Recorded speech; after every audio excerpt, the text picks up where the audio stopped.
The primary grades are the most important to be impacted, particularly in certain cultural groups of the African American and Latin American communities.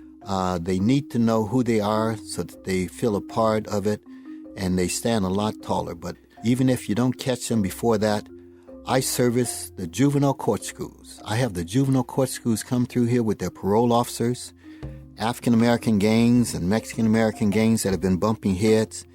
And now they come through here taking notes because we have a walkthrough study guide for them and their parole officers.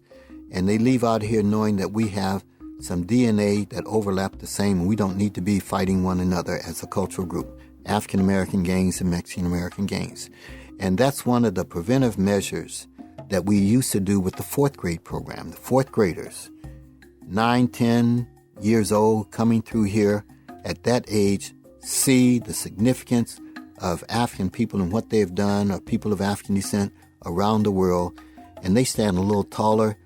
They become a little more respectful for themselves. That's another thing that Kwanzaa has done, and that's why the public schools have allowed Kwanzaa to come into the public schools, because it's not a religious element of a holiday.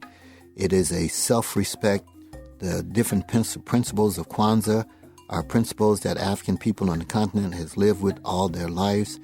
And now it's become an awareness, a language, a culture, a science, and everything, so that we can identify with 6,000 years of African world history that we had a part of building this whole world.